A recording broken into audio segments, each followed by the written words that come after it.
WhatsApp family group है, हमें एक हफ्ते से सिर्फ ये डिसाइड करें कि हम कैसे आपको कहेंगे प्राइम मिनिस्टर जी, प्रधानमंत्री जी।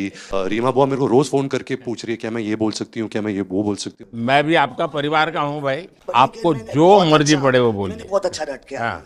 आदरणीय आदरणीय प्रधानमंत्री श्री नरेंद्र मोदी जी, कट।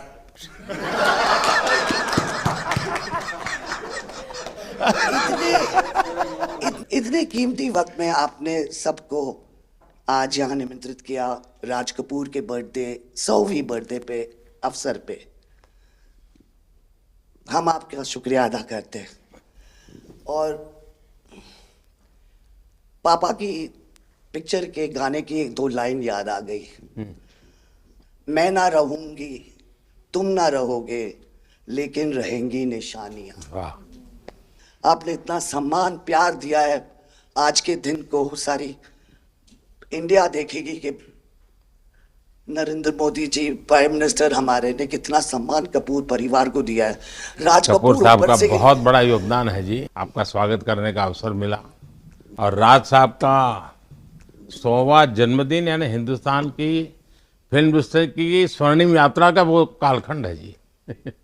अब 1947 नीलकमल, अब 2047 को हम जा रहे हैं। 100 साल की एक प्रकार से जब यात्रा बनेगी तो ये कितना बड़ा देश को कंट्रीब्यूशन है। आजकल हमारे यहाँ डिप्लोमेटिक वर्ल्ड में सॉफ्ट पावर इसकी बहुत चर्चा होती है कि भाई जिस जमाने में सॉफ्ट पावर शब्द का जन्म नहीं हुआ होगा, शायद राज कपूर साहब ने दुनिया में भारत के सॉफ्ट पावर की ताकत को एस्टैब्लिश कर दिया था। यानी एक बहुत बड़ी भारत को उनकी सेवा थी। रणबीर के साथ हुआ है, वो गाड़ी में बैठा था और एक रशियन टैक्सी ड्राइवर था और उसने बोला कि are you from India, oh and he was singing a song, I am Raj Kapoor's grandson. से बेटा मैंने कहा था कि मैं उनका पोता हूं तो हमेशा मुझे फ्री टैक्सी राइड मिल जाती है। फ्री हो जाती है। एक काम हो सकता है क्या, खास करके सेंट्रल एशिया, कोई ऐसी फिल्म बने जो वहाँ के लोगों के दिल दिमाग पर राज साहब आज इतने सालों के बाद भी, यानी आज भी उनका पूरा कंट्रोल है। मैं बताता हूँ, आज छोटे बच्चों को भी सिखाते गाने। हाँ, यानी उनके जीवन में प्रभाव है। मुझे लगता है कि सेंट्रल एशिया में बहुत बड़ी ताकत है जी, हमें पुनर्जीवित करना चाहिए, हमें इसको नई पीढ़ी तक जोड़ना चाहिए और एक लिंक बने, वैसा कोई क्रिएटिव वर्क करना चाहिए और बन सकता है। वो उनको इतना प्यार मिला उसमें कि ये थोड़ा से उनका नाम इंटरनेशनली भी बाहर गया और उनको बोल सकते हैं छोटे से तरीके से एक कल्चरल एम्बेसडर। लेकिन आज मैं ये आपको बोलना चाहती हूँ, वो छोटे से कल्चरल एम्बेसडर थे, लेकिन हमारे प्राइम मिनिस्टर इंडिया के तो हमें ग्लोबल मैप में डाल दिया है। एंड वो हम we are so proud, each member of this family is very proud. देखिए देश की आज प्रतिष्ठा बहुत बड़ी है, बहुत बड़ी है। सिर्फ योगा ले लीजिए जी, आज दुनिया के किसी भी देश में जाइए, योगा के प्रति इतना मम्मी और मैं, हम दोनों, बेबो लोलो, हम सब योगा में बहुत रुचि रखते हैं जी। वैसे मैं दुनिया के जितने लीडर से मिलता हूँ, लंच डिनर अगर साथ में है तो मेरे अगल बगल में जितने भी है वो मेरे से योगा के लिए ही चर्चा करते हैं। एक छोटा सा ट्रिब्यूट है नाना जी के लिए। एक्चुअली दरअसल मेरा पहला फिल्म है एज अ प्रोड्यूसर एंड मेरा सपना था कि मैं अपने फैमिली के साथ कुछ करूं, तो सब इस फिल्म में है। मैं एक चीज बोल सकती जी हूँ, बिल्कुल।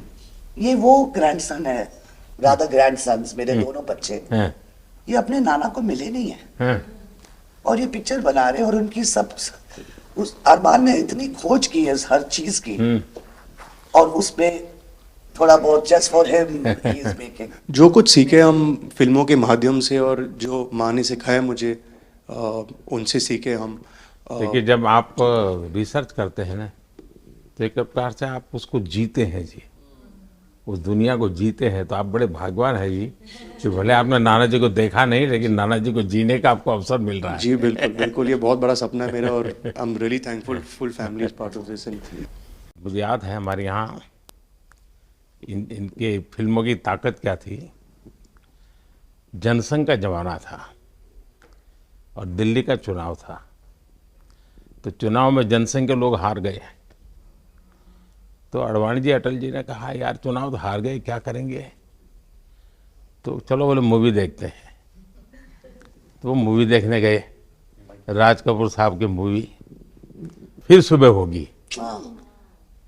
जनसंघ के दो नेता पराजय के बाद जाते हैं और मूवी देखते हैं फिर सुबह होगी, और आज फिर सुबह हुई। मैं चाइना में था, आपके पिताजी का एक गाना था, उसको वो प्ले कर रहे थे। तो मैंने मेरे साथियों को कहा, मैंने कहा इसका मोबाइल फोन पर रिकॉर्डिंग करो। मैंने ऋषि साहब को भेजा था। अच्छा। और वो इतने प्रसन्न हो गए। इनफैक्ट अभी हाल ही में आप आई थिंक अफ्रीका गए थे और वहाँ भी मैंने एक क्लिप देखा था, आप एक जवान के साथ खड़े थे और वो उस टाइम मेरा गाना गा रहे थे। समझा आप, पर मैंने वो क्लिप देखा था और काफ़ी लोगों ने मुझे भेजा था और सब लोग बहुत खुश हो गए। बट एक चीज़ मैं कहना चाहूँगी, गाना जो है जो दुनिया को यूनाइट करता है, स्पेशली जो हिंदी गाने होते हैं, मतलब लोग गाते ही रहते हैं, शायद शब्द उनको समझ में ना आए। और ये मैंने काफ़ी देखा जब हम ट्रैवल करते हैं, खास करके of course with Raj Kapoor songs, but even now I think एक जो एक स्पेशल फीलिंग और एक सेंटिमेंट होता है हमारे गानों में, सब लोग बहुत इंस्टेंटली कनेक्ट करते हैं। और उसी के साथ एक क्वेश्चन था आपके लिए, क्या आप गाने सुन पाते हैं? मैं सुन पाता हूँ, क्योंकि मुझे अच्छा लगता है। कभी मौका मिल जाए तो मैं जरूर सुन लेता हूँ। आप पहले प्रधानमंत्री हैं जिससे मैं मिला हूँ, और आपने आंखों में आंख लगा के इतने मतलब पर्सनली हमसे मिले हैं, और 2 बार मिले हैं। आप में इतनी अच्छी एनर्जी है और आप इतनी मेहनत करते हैं, और आप जो करते हैं मैं आपको कंग्रेचुलेट करना चाहूँगा। और thank you for opening your doors, और हम सबसे मिलने के लिए और इतने एक्सेसिबल होने के लिए, तो बहुत बहुत शुक्रिया। मैं आपके पिताजी को मिला हूँ और मैं सोच रहा था कि आज मुझे 3 पीढ़ी को मिलने का मौका मिलेगा, लेकिन आप लाए नहीं तीसरी पीढ़ी को। They're all big actors. We are not in the creative field. My children are trying level best. That we would be come to be invited by the Prime Minister. मतलब पापा थैंक यू। 13, 14 और 15 दिसंबर को हम राज कपूर का एक retrospective कर रहे हैं। गवर्नमेंट ऑफ इंडिया, NFDC और NFAI ने हमारी बहुत मदद की। हमने उनकी 10 फिल्म लेके उनको रिस्टोर किया है, ऑडियो और विजुअल। तो हम पूरे हिंदुस्तान में कुछ 160 थिएटर्स में 40 सिटीज़, अराउंड 40 सिटीज़ उनकी फिल्में दिखा रहे हैं। तो 13 तारीख को हमारा प्रीमियर है, जो हम मुंबई में करें। पूरी फिल्म इंडस्ट्री को हमने बुलाया है।